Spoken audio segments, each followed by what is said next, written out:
Perfect. There we go.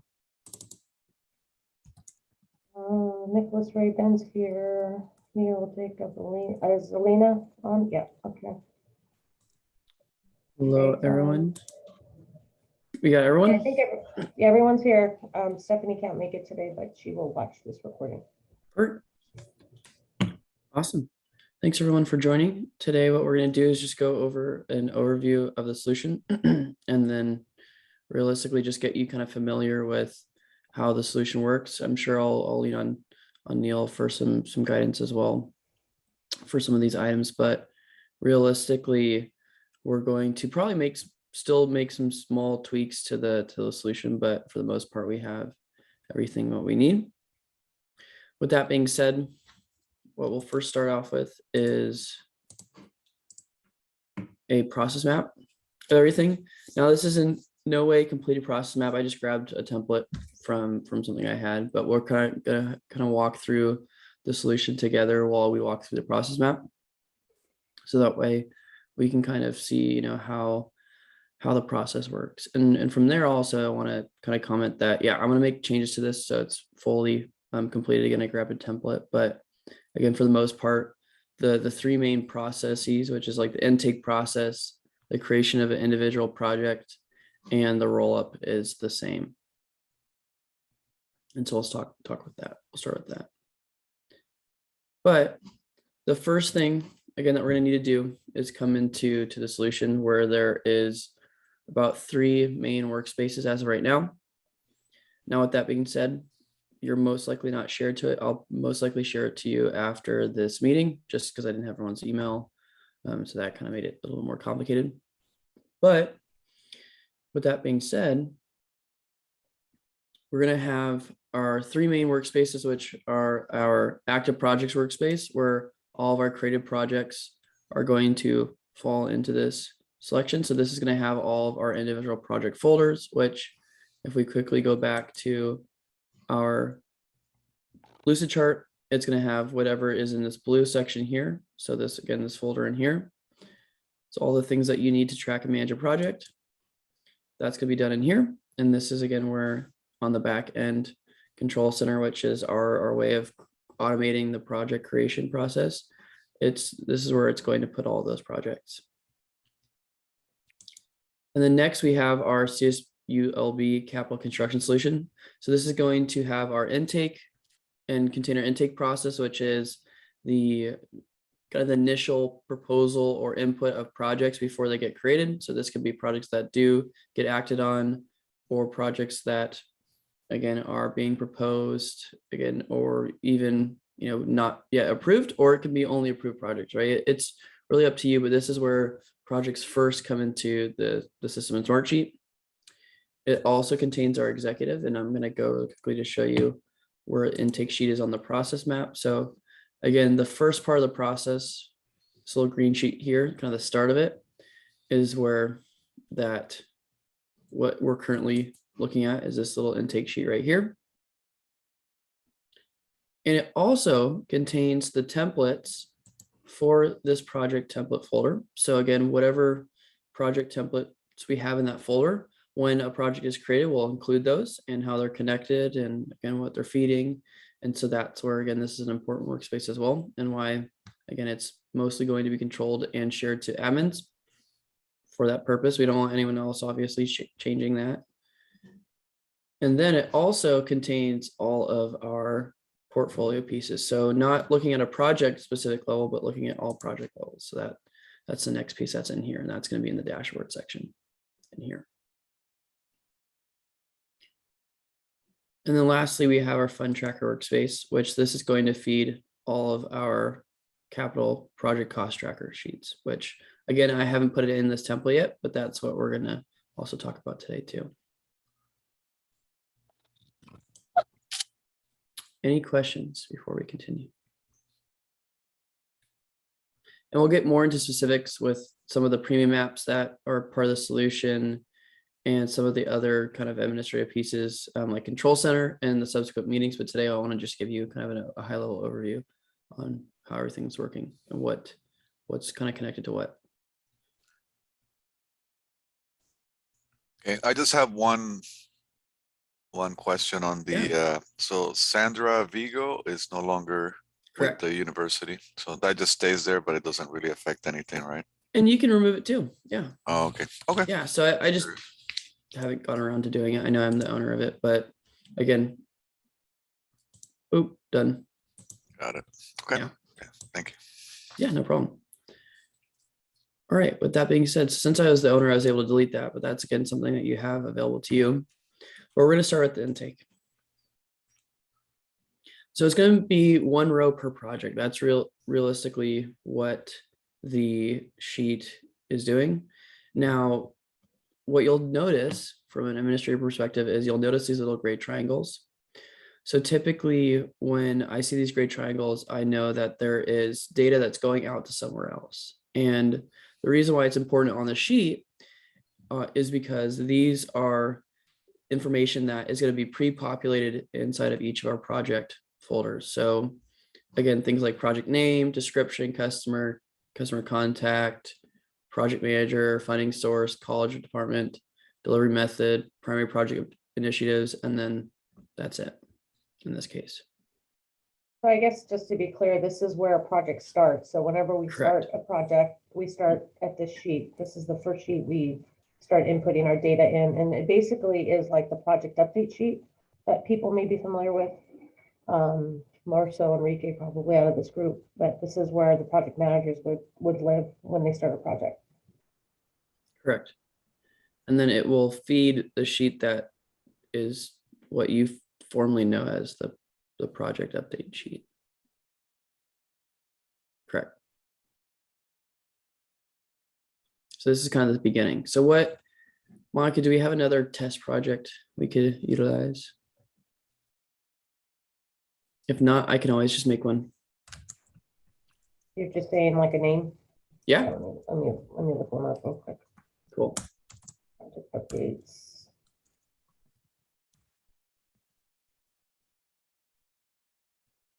Let's start with, let's see, it's called BH377. A DSA suite renovation. Perfect. And And then, I have the work order number and the CMS number if you want oh, that. perfect. CMS is 0012 1SS001.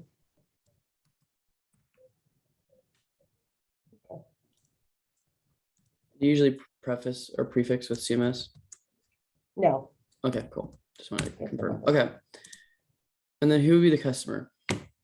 that is VP Lesson, LESSON.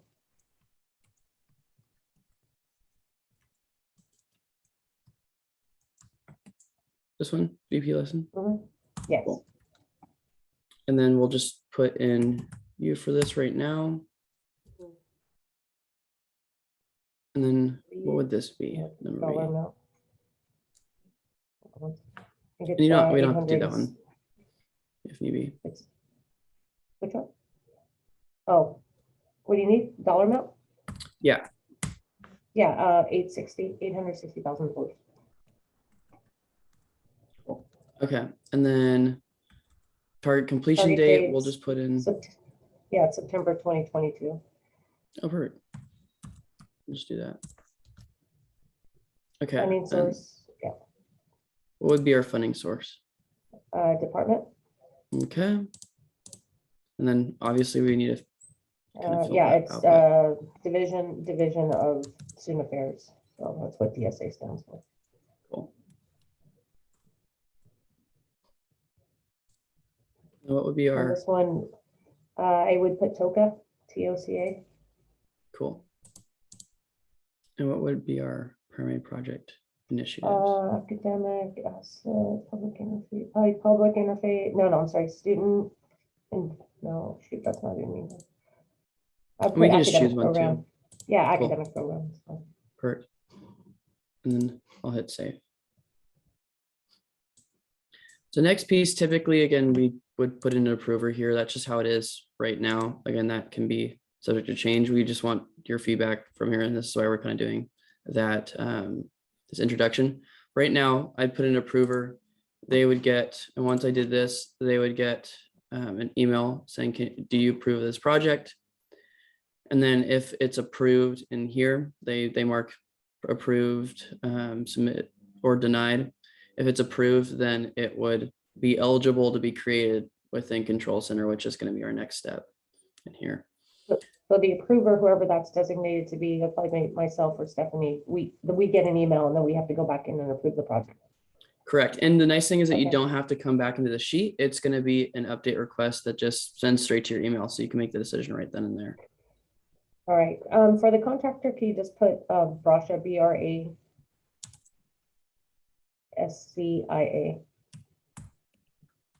And then MMA for the, I just want to fill it in, so when you populate it, it'll all come up. For the architect, it's just put MMA.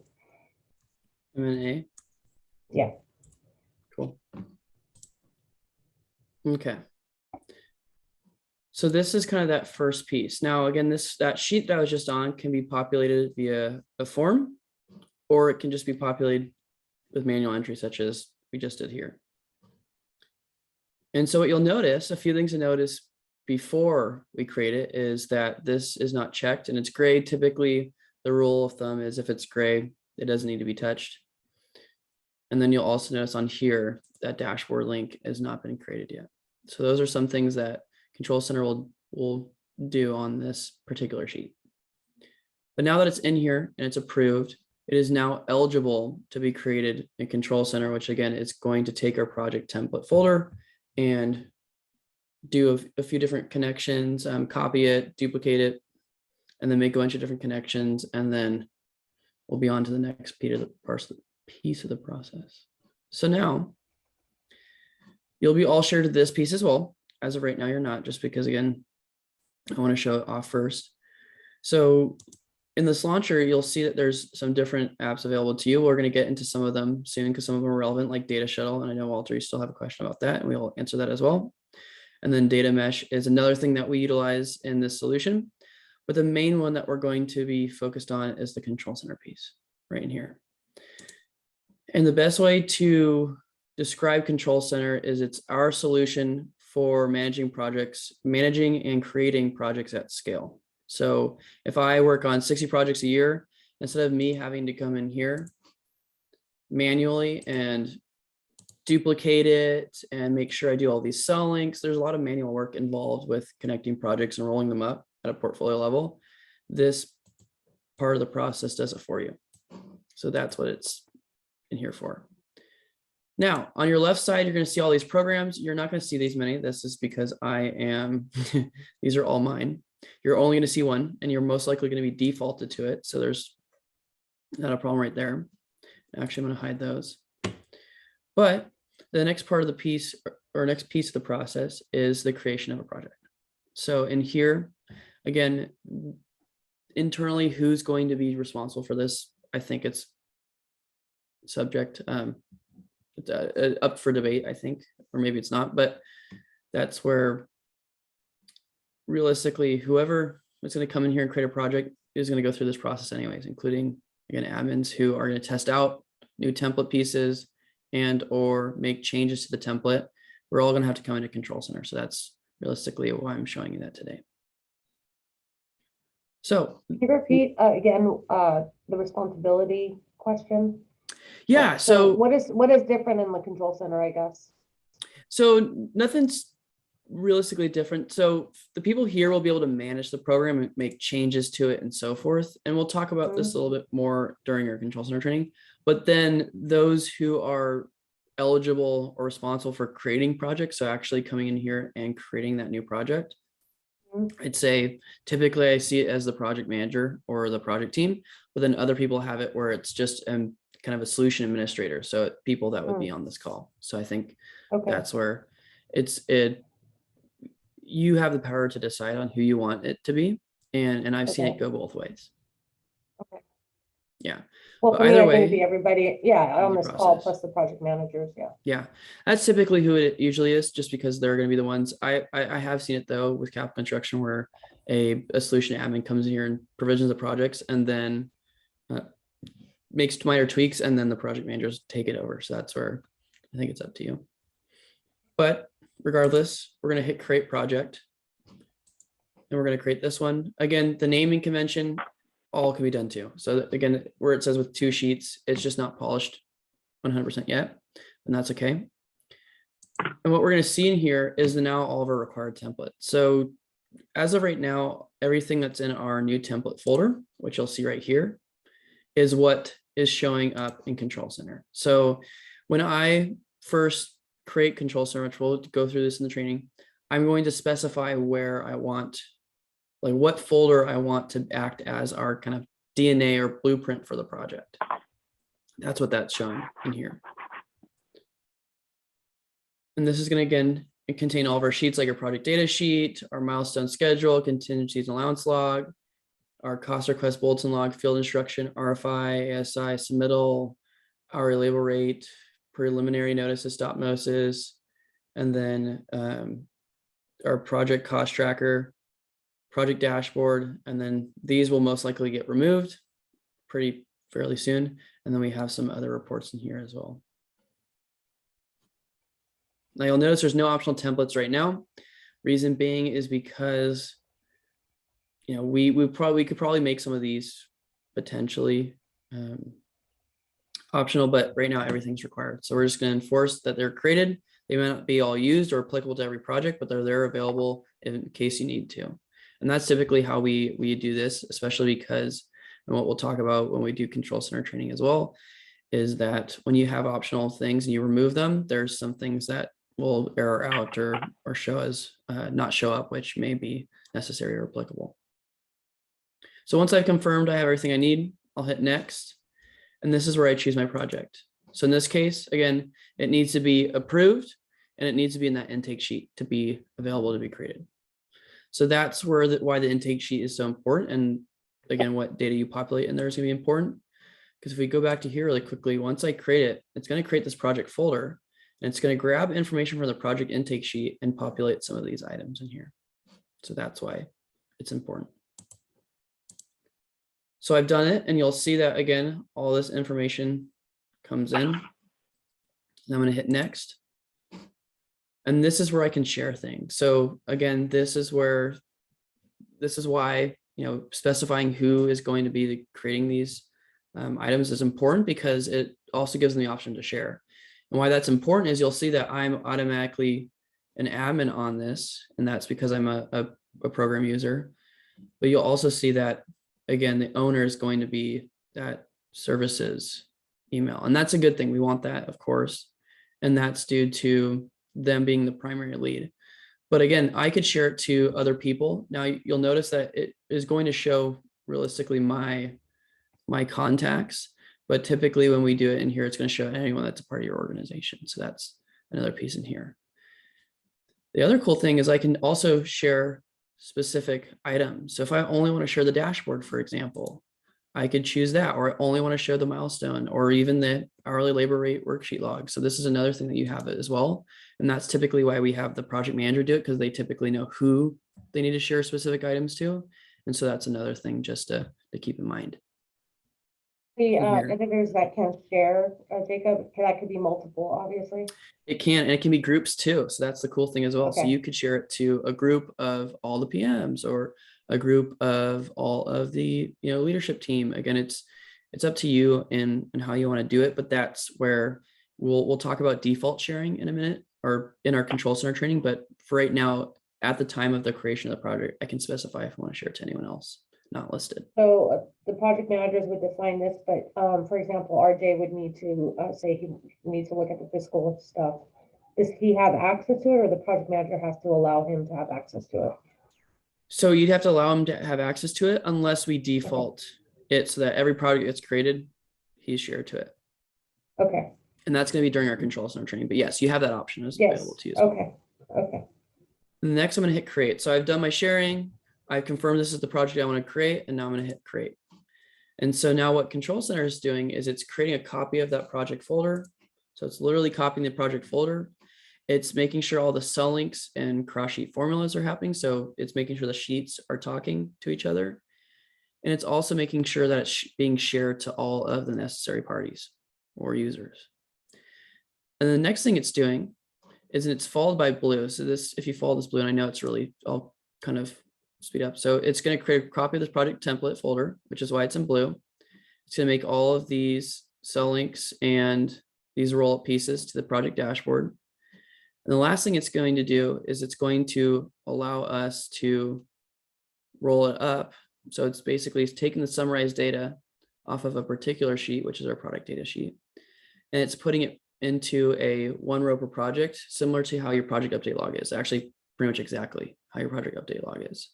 So once I put in the intake, creates the project, and then it populates the project update sheet or log.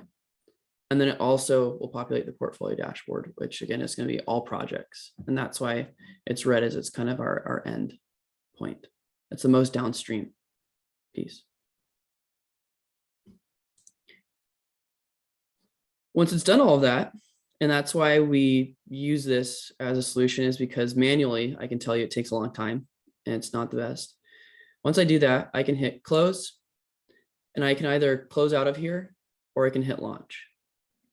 And so what launch will do is it will take me to the specific dashboard of that project.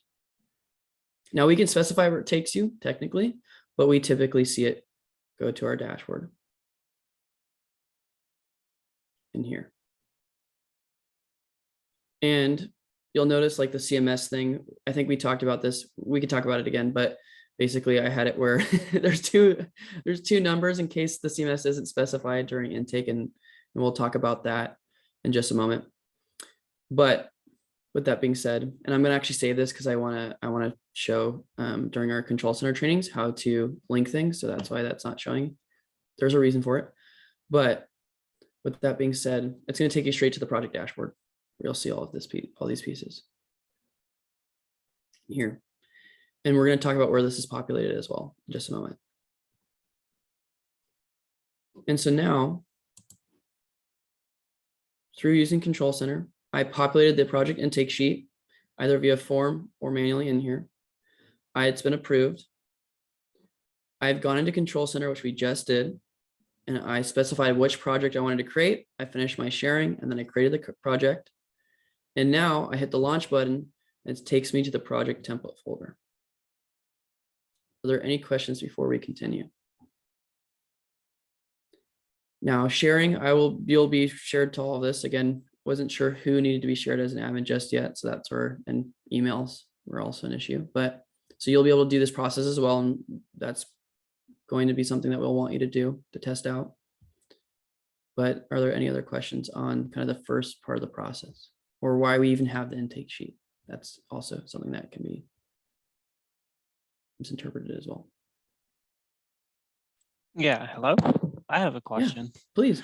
So when you were in Control Center and you selected the template, I saw that there was an ordering. Is it all in order, or can we move it around, or is it all set already predefined in the template?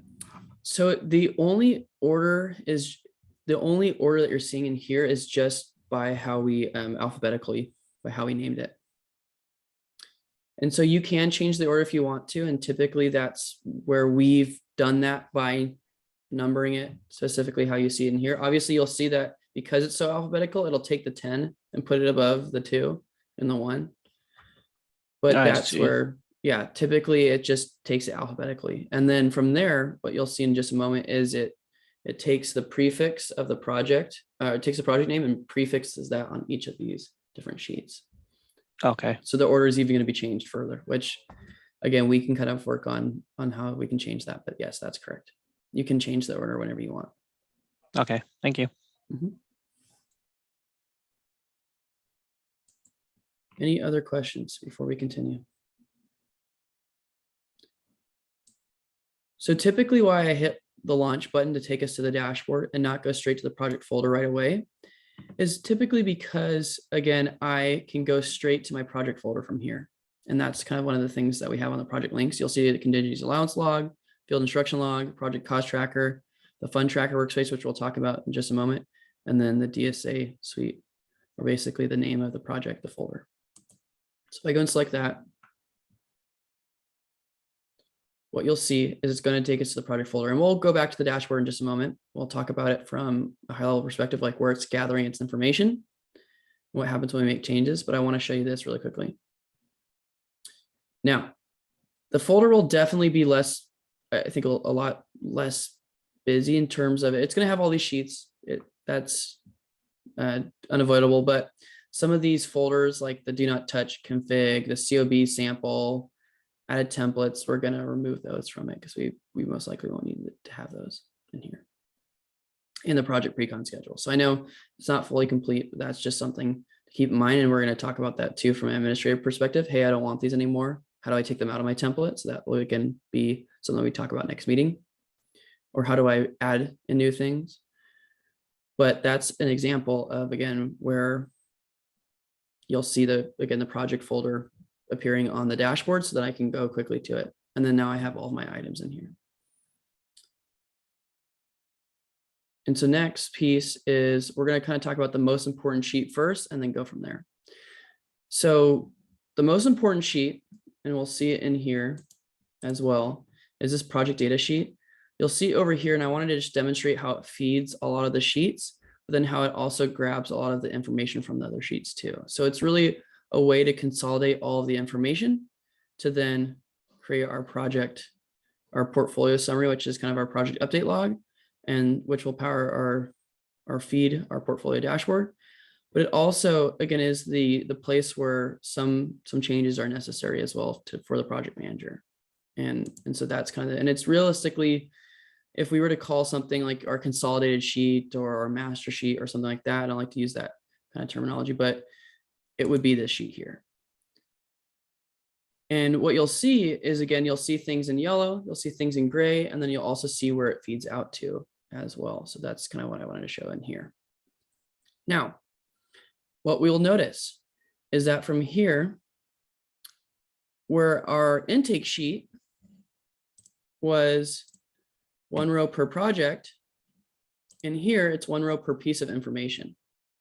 So it's basically been transposed, whereas 1 row here represented 1 column in this sheet. So that's kind of what I wanted to show in here. So it takes the data and it does it in this format because it's easier for reporting, and it's also easier for metrics and charts on the dashboard.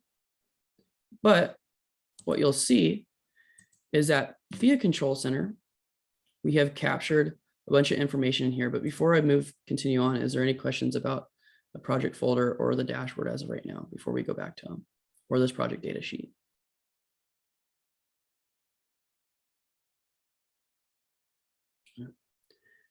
So the reason why this project data sheet is so important is because it is going to be feeding a lot of sheets. So feeding in terms of project name and in terms of certain information. It's going to feed our project cost tracker. It's going to feed our contingencies and allowances log, and it's going to feed our project dashboard, which is the main reason why we have it.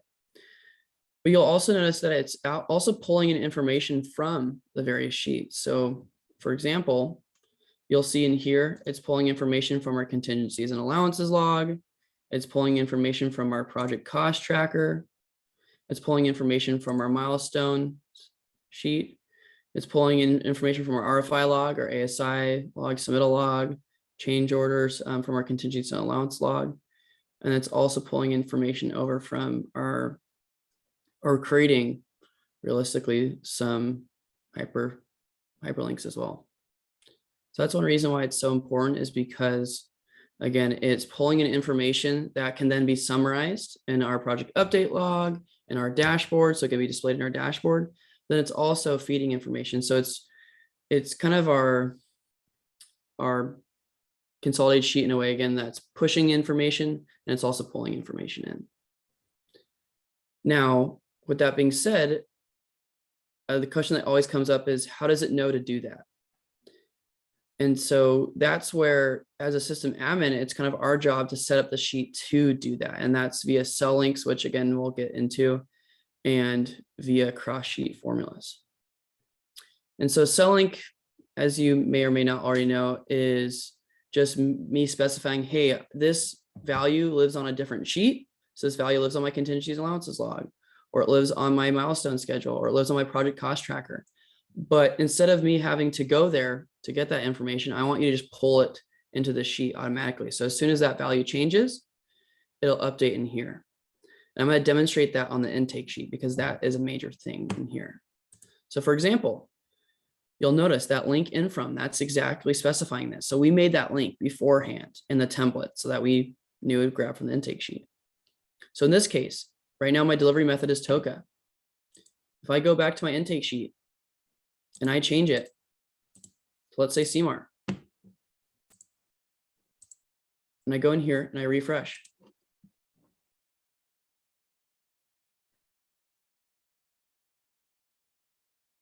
One thing you'll notice in just a moment, once it updates, is that it will start saying CMAR in it. There you go. So it changed it right away. And the reason why this is important is because, again, this sheet is interconnected with a lot of different sheets. And of course, it adds some complexity. But once you kind of understand where it feeds to and where it goes out to, it's a lot easier to start to create some, expand on it, and also understand it a little bit more. Now, why this is important is because, as you can see here, when I'm typing, I just typed in something on my keyboard. I was going to change it to Toka on here. You'll see it's via an inbound link. Another sheet, remove the link before editing the cell. So the reason why it's important is because a lot of these cells are not edited here. And that's why they're grayed out. So again, like we said before, gray usually means you don't need to touch. Why this is important is because it means that in order to change these values, I need to go back to the point of origin for these values. And again, the easiest way to tell what the point of origin is by clicking on it and seeing where it's linking in from. So in this case, project description, I want to change this value. Can anyone tell me where we have to go to change the value or to update it?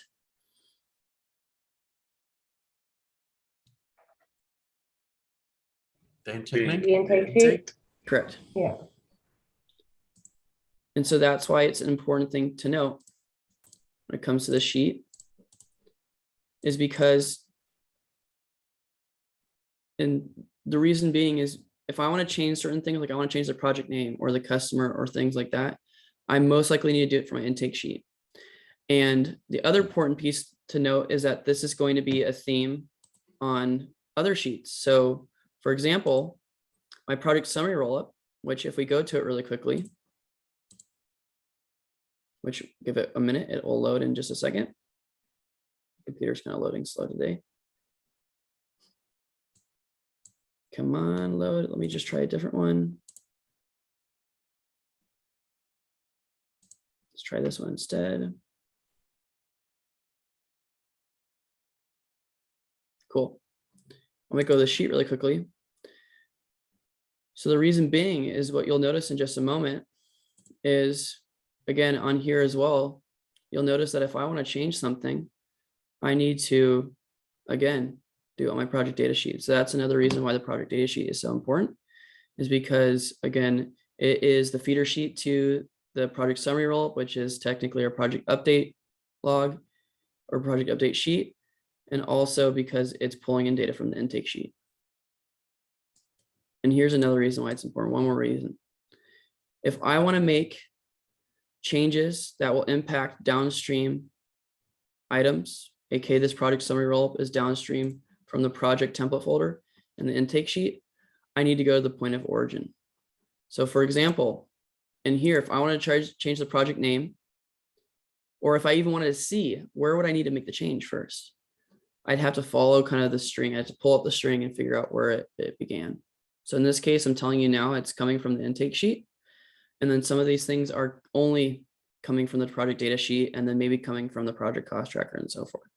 But again, the main point to show here as a solution admin is that everything's interconnected in here. And it's all coming through the project data sheet. That's the one sheet you cannot remove, no matter what. Now you'll notice also, and before actually I'll pause really quickly, are there any other questions on that before we kind of continue? And again, we're going to go through this a little bit more in more admin trainings and control center trainings. Again, we'll talk about why they're important, but are there any questions on kind of why the project data sheet's important, or again, anything in terms of how things are connected or interconnected.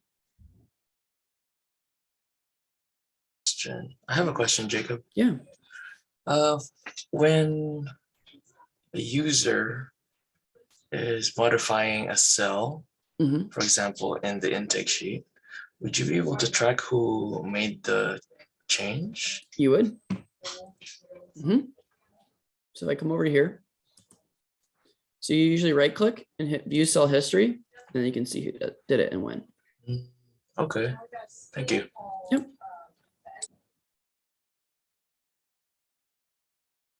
Any other questions?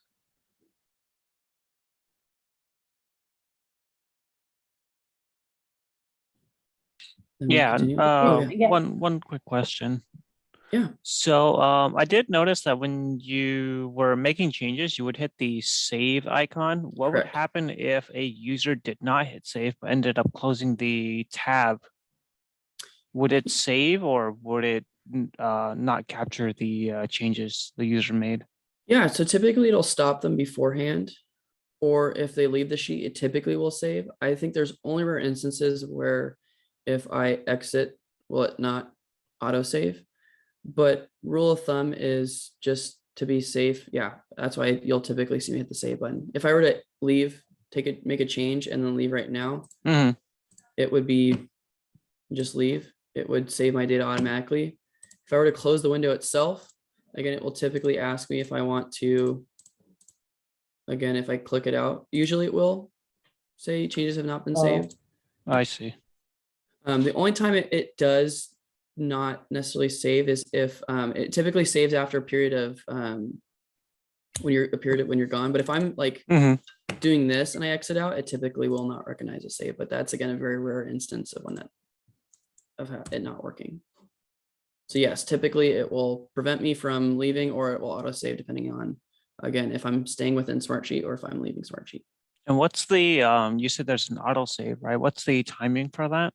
It depends on the account, on the user. So for me, it auto saves after a minute of inactivity, Mhm. or remind me to auto save after 10 minutes of not saving. And is that something the solutions admin can do for other users, or is this Yes, and defaulted? the system admin can do that for everyone inside of, or set the default at least for everyone inside of the admin center, which we won't cover that today, or we don't usually cover that in our training, but I can send over some articles if you want. Okay, perfect. Any other questions before we continue? I think we need to work a little bit on the naming, just to make it correlate some of the sheets to what we're used to hearing. I think we already talked about that, Jacob. Yeah, and we can definitely do that.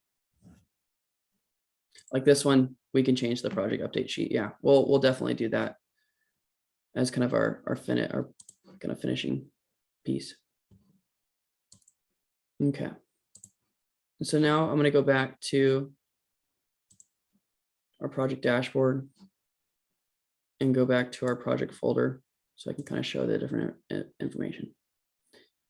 Now, to go through each of these sheets, we can definitely do that. I think what we'll do is have a separate session to do that, specifically go more in depth, just because there's a lot of sheets. And it will take a while from a high level. But again, our contingencies and allowance, and we'll mostly do it during our project management training too, as we'll go through each of the sheets, what setups required and so forth. So I'm not going to necessarily do that on this meeting right now. But again, all of these sheets are by default going to be included. Now, we'll talk about how to remove them or remove some from the template. But by default, because the template has all of these sheets, they're going to come when I create a project. Now, of course, the naming conventions can change, and you'll see that depending on the length of the original template name, you'll see that the name of the project gets slightly cut off. And again, we can change the naming convention on that. So you can do it by CMS number or by work order number. Again, there's different ways that we can do that. And we'll talk about that during our control center training. But the next piece I wanted to show is kind of the connection between the dashboard and the project data sheet. So like I showed you before, the product data sheet is grabbing information from various sheets. So for example, if I go to the project cost tracker really quickly in here, and again, we'll talk about this specifically. You'll see information's coming in from the project data sheet. And you'll see that as we continue going through here, it's also pulling it into the project data sheet. So it's grabbing information from the sheet too. So this, again, if I wanted to change something, it would have to be done on here, and then it would update the project data sheet. Now, why I'm showing you this is because if we go back to here, in order for things to change on my dashboard, it first needs to be changed on my project data sheet, and then it technically needs to be changed on here. So it'll be changed on my point of origin, whether it be my project schedule, contingencies and allowances, cost tracker, RFI, ASI, and then it will update the project data sheet and update the dashboard in there. So that's, again, just kind of what I wanted to illustrate, because a lot of times the cell links are what throw people off. Now, whether that cell link, that value is done by a formula, again, we'll talk a little bit more about the intricacies of the sheet on a separate meeting. Again, we're going to stay high level. But that's, again, where as soon as that information updates, it's going to update my project data sheet, which will then update my project dashboard. Now, for demonstration purposes, again, some of these you'll see did not get carried over. You'll see most of them did, like Division of Student Affairs got carried over.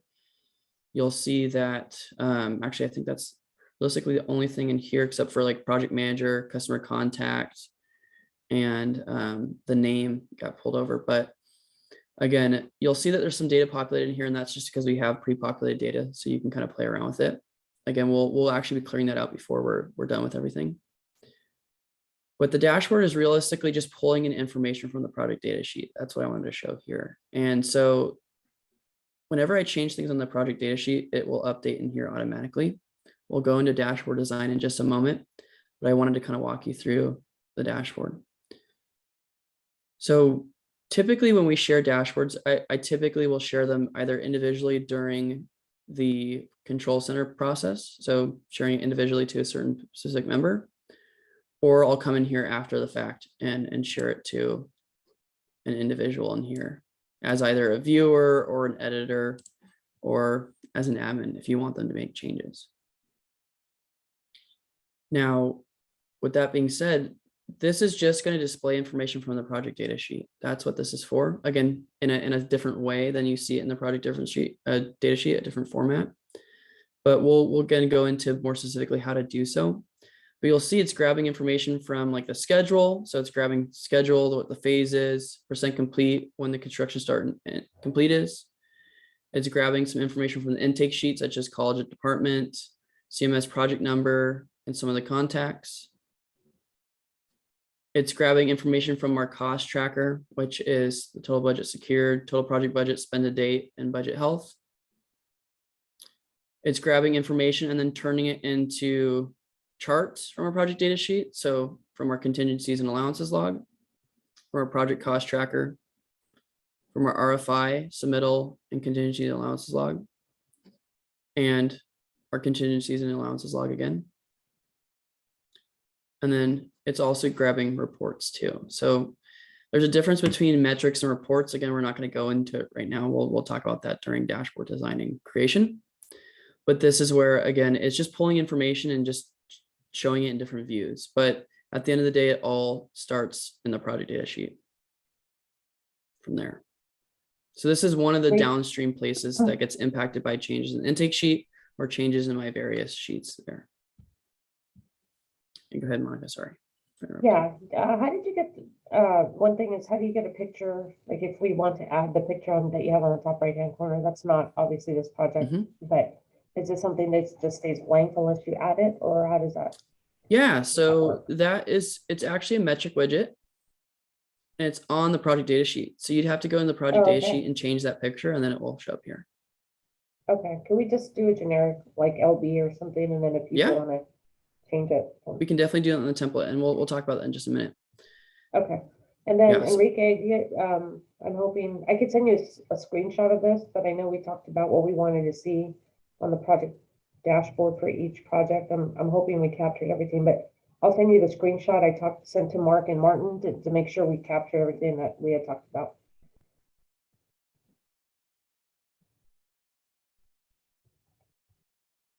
Sounds good. Cool. So this is gonna show some information that you'd see on our project update sheet or project update log, I believe is what it's called. And so again, that's because some of that information is gonna come from the actual driven from some of the project folder items, and then some of it will come from that. But this is again, kind of the first downstream impact of making changes to the project folder in the project sheets. So again, having new RFIs come in, having new ASIs, kind of filling those out, and then changing again, IDs, numbers, contacts, and so forth.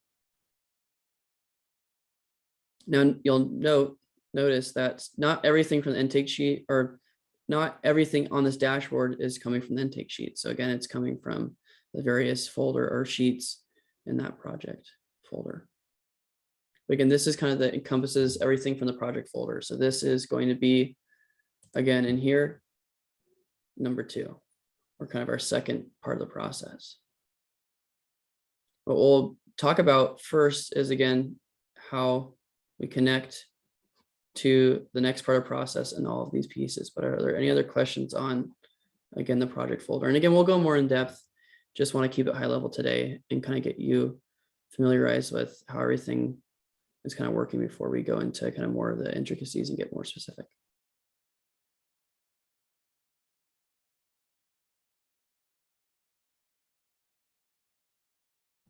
Perfect. So the next piece is getting it to, and this isn't, again, this is realistically, that's what this really is. I call it the portfolio summary just because it's all projects. So now we're getting outside of the individual project and we're getting to the kind of all projects view. So the whole entire portfolio projects view, that's what this is next. Now, right now it's not by fiscal year, it's by all projects. So if you create a project in here and you do not archive it, which again, we'll talk about archiving in a subsequent meeting, is going to show up in this sheet. And so the nice thing is that the cell linking in here, while it typically is manual if you don't have Control Center does it for you. So what it does is it takes the project data in here and it transposes it back to the project update sheet, which again, if we go back here, is right now named our project summary rollup, but that's the equivalent in here. And what you'll notice is there's going to be, again, links to various items. So again, for navigational purposes, we're going to have phase in here, CMS project number. So it's going to look exactly like how you have it right now in your sheet or in the project update sheet as of right now in here. And it's going to have some other information, which we're most likely going to hide it just because, but this again helps power some other pieces on the dashboard as well, on the portfolio dashboard level. But again, you'll notice some information we'll be pulling in from the project data sheet, such as this, and some information will just, again, be manually entered, which usually the stuff that's in yellow will be manually entered as of right now. And we're not going to keep it yellow, but that's just something to keep in mind. But you'll notice how the project data sheet was a super long sheet where each row was a value or some metric or metadata piece. And now again, it's been reverted back similar to how the intake sheet was, where one row signifies a project and one column signifies a piece of information regarding that project. Now, what constitute or what information we can pull in, again, that's going to be a separate meeting because that's where we can dictate using Control Center or even by ourselves by adding these columns on. But again, that's the nice thing with this Control Center as well, is it's going to automatically roll this up for you. So it's going to automatically populate the project update log with this information. Any questions on this before we go into kind of our portfolio? So again, that's cell linking. Right now we're on this sheet. So that's what this view is right here. It's that kind of view. So it's grabbing in the information from the project data sheet and populating it into one row that signifies a project in here so that it can be used on our portfolio items. Any questions? Before we Yeah, I continue think on? we should leave the manual check boxes as a colored sheets or colored cell. Yeah. Just so people know that they have to be filled in and it's a manual. We can certainly do that. Okay. Cool. So now we're going to move out of there and we're going to go to our kind of last piece today. This is our portfolio dashboard. Now, again, there are some things that are subject to change in here in terms of terminology and what we're going to call it. But again, that's where, because I have all my projects in one location, in one sheet, I'm able to now consolidate those numbers. So I can see, okay, how many overall projects by phase, construction, 3 for that are major for construction. So I can do overall budgets. I can do, again, how many projects have what funding source, what ACP initiative. Now you'll notice that certain things aren't showing up here. And that's just because, again, there's no values there. So that's why it's showing up as blank. It's only cutting a piece of the pie if it's, an actual number. You'll see schedule and budget. So I can see how many projects have what budget status or schedule health status. And lastly, I can come to this project update log report and select here as well. So again, it's just to bring everything from a project or a portfolio level. So again, it's no longer looking at just a single project like that other dashboard was. It's looking at all projects in here. And same with this project update log. So again, same thing. You'll notice that like the RFI workflow we took off, the submittal sheet workflow we took off, and we just kept the dashboard link, but we have like phase, plan on number, project name, description, so forth. So everything that looks in here. And of course, we'll be adding some more columns. Again, I wanted to hold off so I could show you so we could kind of go through that together as admins, but that's kind of the last piece. So this is the most downstream piece. Again, that's where we're looking at right now. This is the portfolio dashboard in here. And similar to a project data sheet, all of the formulas and calculations and cell links are done at this portfolio metric sheet, which again, acts similarly to how our project data sheet is. This is realistically a metric or kind of consolidated sheet. And this is the same thing. So all those numbers that you see on the charts on here are pulling from calculations that are done on that sheet and then just visualized in a different manner.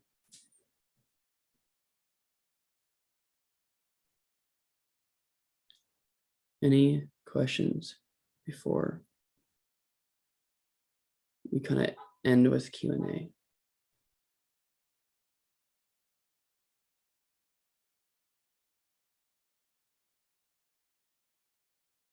Cool. Next meeting, we'll most likely go into more detailed specifics on the project folder specifically and the fund tracker workspace, which is something we can kind of cover today. So we'll go a little more in depth in that. I'm going to update the process map so you can kind of see that too. I wanted to do that while everyone's on the call so you can kind of see how that's done from there. But realistically, again, a lot of these things which is nice for us, are kind of pre-set up. So a lot of times kind of your role would be more updating and or adding new reports or adding in new columns or kind of changing conventions, less structural. And that's again because of the fact that we have a template. And here we can just, again, kind of lean on that to create a standardized format for all of our projects and how things will work.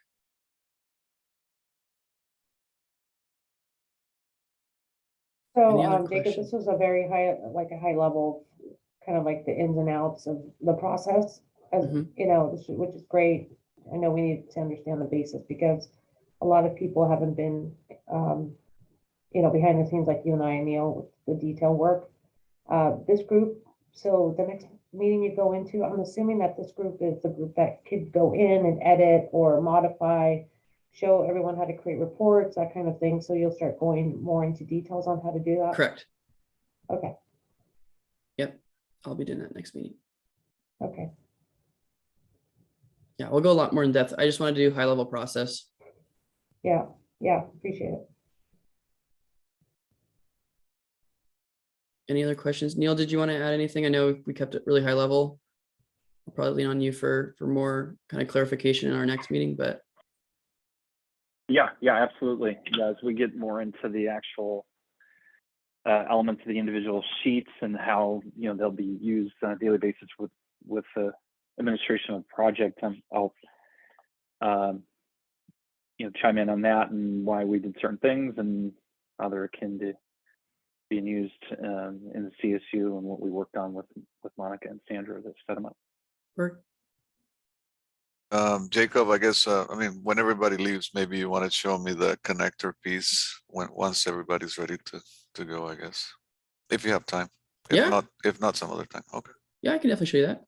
We'll most likely do that in a separate admin training. It'll be like admin training number 3. I know we don't have it up on here, but just Okay. to fill everything in. Yeah, we'll actually go how to set all that up and what's necessary, but we can give you kind of a quick high level overview too, if you want to do that right now. Sure. If everybody's ready to, if they don't have any more questions, yeah. You guys have a listing of the meetings or the training sessions with what's going to be covered on those? Yeah, I can update those and I can send that over. That's totally fine. Do you know when the next meeting is? It's tomorrow. Scheduled already, Enrique. What's that? I said, should be on your calendar already. Yeah, I know, but it was booked right in the middle of something else. So I'm not going to be able to go tomorrow. And I don't think Stephanie will be able to go either because it's during an interview for our TOCA contract. Okay, Mark is going for Stephanie, just so you know. Because What's that? she's missing today. Mark is going for Stephanie because she's missing the 2 interviews today. So Mark's gonna be our representative for the TOCA, just so you know. But we'll record these as we go. And so you can look at them as, another day. You could review the recording. Okay. Unless you want to send somebody else in your place, you can as well. You guys proceed. I'll look at the recording. Okay. Correct. So then there's 2 other premium apps that we utilize on here. So Control Center, you can kind of call it as a premium app. It's an add-on. And the other 2 that we're going to be utilizing is Data Shuttle, which is going to bring in Plan-On and PeopleSoft information. And then we're going to use Data Mesh, which we currently use in our fund tracker, which I believe is the sheets that Gene works on, that we pull in information from our into our project cost tracker. So those are the kind of things that we're utilizing. Now for Data Shuttle, again, typically when we sign in, and again, once you sign in, you'll be able to access this. So for Data Shuttle, typically, again, what is necessary, we're going to do upload data, is there's a few different areas that we can utilize this. So if I were to use like OneDrive, I need to be able to log into that account and select it. And then I'd choose a specific file destination. So whether it be the name of the file or a specific folder. Google Drive, it's the same thing. It would load my account, and then I get to choose from in here what, again, where I'm extracting that information. Typically it's a folder that I have access to. So that's why we have the services accounts, or like usually admins, so that again, if there's a specific OneDrive or specific Google Drive, in this case, in your case would be OneDrive, we'd have access to that folder in which information would come out of. But the main thing that's important is it needs to be in one of these formats. Right. As long as it's in that format, it'll read it as such. And in the next piece of what we do is we take a already created format, and that's kind of why when we talked to I believe it was Greg on the team, it was Right. In order for this to work properly, we need to already know, we have to take the guesswork out of how things are going to be mapped. We need to already know what column is going to represent what value and so forth, which is why we need kind of the unique ID column, if anyone was following that, and why we need certain columns, and they need to be named a certain way, because the system is not very flexible in terms of naming conventions changing. We'd have to go and update this here to do that, but That's why we need to have a specified destination for where those files will go, a specified file format, which is again CSV, XLSX, or Google Sheet. And then we need to have, again, specified column names as well, so that I can map Oh, properly. Is this the import information from, for example, Plan On and our PeopleSoft? Correct. This is the drive. So, Enrique, I'd leave this access and importing between Walter, obviously, Ben, Alina, Nicholas. I wouldn't want the project managers going in at all and doing this. Correct. Or is it something they have to do? Nope. This is something that's No. only going to be the solution admin. Yeah. Yeah, this Okay. is just, he's just giving me a quick overview. We're gonna go Oh, deep okay, into got it it. later on. Yeah, that's why I said if yeah. nobody else has any questions, we can, he was gonna show me this right now, just a Oh, quick. okay. Yeah. So this will not be in the project manager training at all, just because they're not going to be responsible for this. And it's not going to be a per project. So typically this is done by per project, but in this case, I think what Neil and I talked about is that we're just going to bring in we're going to bring in the PeopleSoft and Plan On information into one sheet for all projects, and then use that project number to link back to the project cost tracker. So that's how we're going to do it. So that way you don't have to create a workflow per project. Yeah, it's much simpler to just filter all of the information down and move it from there, rather than have multiple ones for every project. Yeah, that makes sense. And so when I do that and I have my target file, again, what I'll do is I'll search it up by name, and then I'll search it up. So in the source, I'll be able to search up by name, if it's most recent, or again, what the drive folder's name is. And then from there, I'll specify where it's going to go to. So we don't have those sheets created yet, but I'll basically create those sheets to look exactly like how the report pulls. So with the program code, etc. And then from there, I basically tell it, do I want it to add an update information? Do I want it just to replace everything when I upload it, or when a new file comes in? Or do I want to do both, just update, drop down? So right now it's usually merge data. Yeah. And what it assumes is that the new file that's added is just a continuation on top of the others. And so why that's important is because we want this to mimic that piece. So if I'm adding a new plan on and it's coming up with new transactions or updated value amounts, then we're going to have the merge data, because that's just going to update and add values. Right. And that's an important piece here. Whereas if I did replace, this would assume that each plan on report would have all of the previous plan on information and plus the new stuff. So that's, again, something to keep in mind. So that's kind of another thing that we need to square away. And then if I want to filter out data, I can. So let's say, for example, the plan on it has, or even the PeopleSoft, it has a program code that we don't want to bring in or don't have, then we can filter out that program code, or whatever value we want. And then in this one, I'll just show you a sample connection so you can see that piece. Let's just do, I'll do this one. And this one, we just map fields. So the thing is that so we have a unique identifier so that we can, know what, and that's why I was Neil and I were pushing for that in our conversations, because if it doesn't have a unique identifier, it won't know that it's a brand new value, or it needs to be it needs to update an existing value. We need to have some sort of consistency with that. So it knows, do I need to add this value, or do I need to update an existing value because that ID matches? And then in here, again, why we want the column names to be similar is so that I can easily map them. And then once I do, it's always going to look for that name. It's going to look for the program code or the project number or the amount, and it will map it to a column in the sheet. So that way we can populate that data. And so that's where, if I were to change the name in here or change the name in here, I'd have to come and remap it. And that's why we need that consistency on there. Yeah. Okay.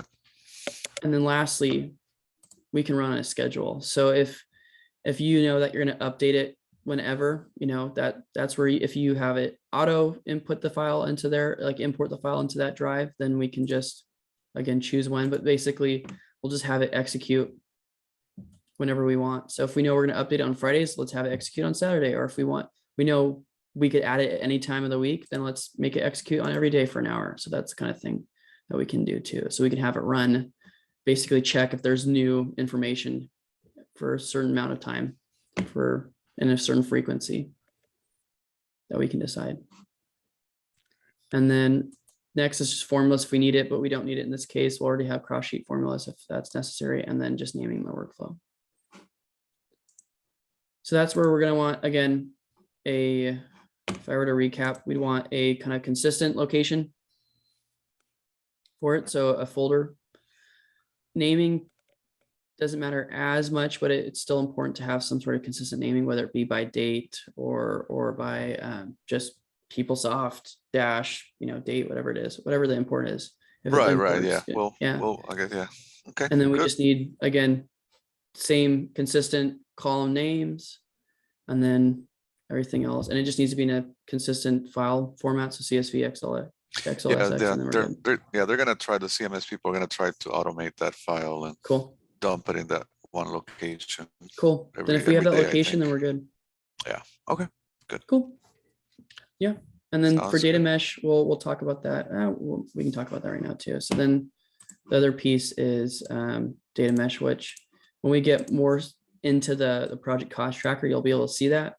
But basically, what data mesh does, just as an example of another premium app that's being used, is it's used as kind of a consolidator. So it's kind of our relational. It helps us keep relational databases. So, for example, in our fund tracker workspace, you'll see that we have multiple different sheets depending on what fund it is, right? And so what data mesh does is it basically consolidates all of this data that lives on multiple sheets into one sheet in here. And the reason being is because into this consolidated sheet. And the reason being is it's a lot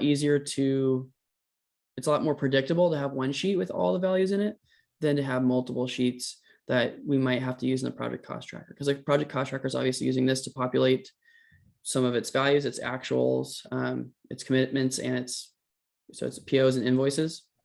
So that's where, again, if I want a formula, I don't want a formula that looks at, a growing or variable number of sheets. I'd rather have it look at one sheet. So it's just a little bit more predictable and we can keep it more standardized. So that's what data mesh does. Okay. Yeah, got it. Cool. Any other questions? So tomorrow, what we're going to do is we're going to go more in depth into the project folder items. So we're going to go specifically into here's what the contingency allowance log does. Here's what the project cost tracker does. Here's where the project cost tracker brings in information, important formulas to note. We'll go into the project data sheet just a little bit more so you can see how to tweak things. And then what we'll probably do next is we'll go into the control center. So again, how to update control center, how to make changes to it, how to make additions, and then we'll go into what project managers need to set up the project or what project managers need to do to set up the project.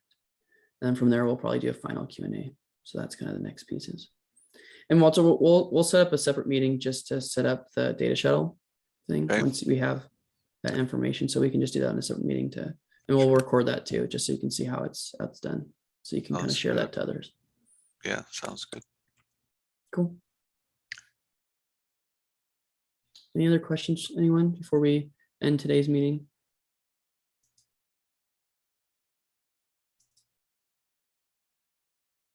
Perfect. Then with that being said, appreciate everyone's time and I will talk to you tomorrow.